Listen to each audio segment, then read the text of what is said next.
Hi, I'm Phoebe, and I'm a senior, and I'm the administrator for Code Red Robotics. So I'm going to tell you a little bit about what we do for kickoff.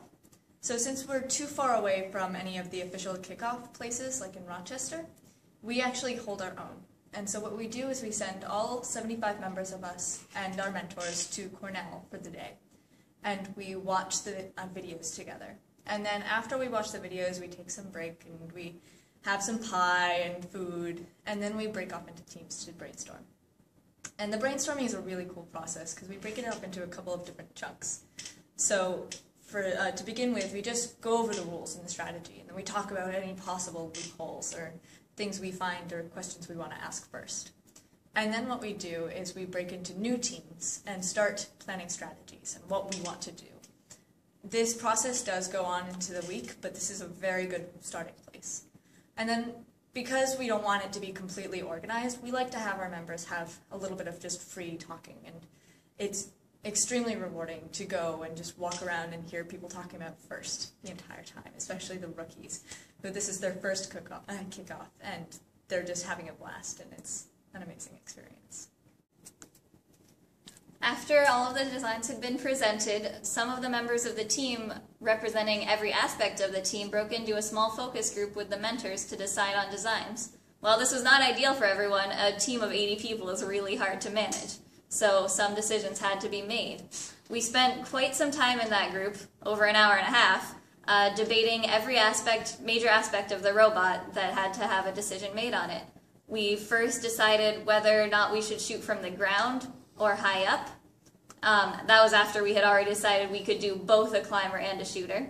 And we decided to shoot from high up near the goal.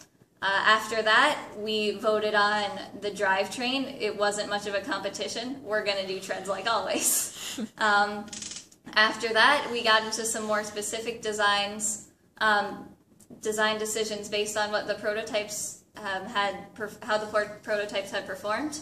And that was a little more contested. We decided to go on some sort of wheel-based shooter at the top of an arm.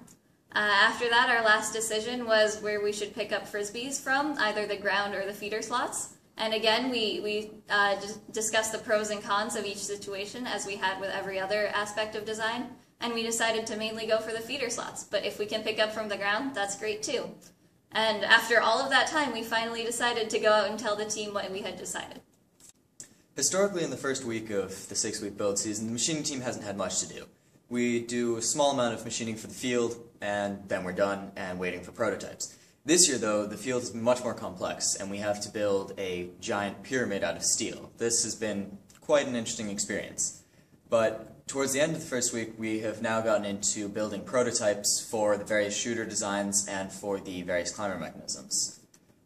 Much of the machining team has been spread out. Some of us are welding pieces, some of us are milling pieces, and some of us are just working with the design teams to talk about feasibility of parts that they might be trying to improvise, whether the part can actually be made or not, which is always an interesting challenge.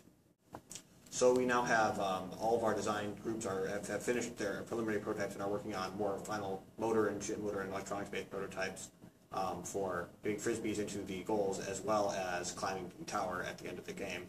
All the electronics groups are working on figuring out where everything's going to go on the robot, as well as what kind of control system they wish to use this year. Whether it's going to be the new Talon controllers or the old Jaguar and Victor-based system.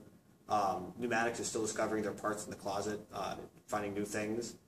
And the CAD team is hard at work discovering new features of Inventor, as well as starting to CAD all the subsystems.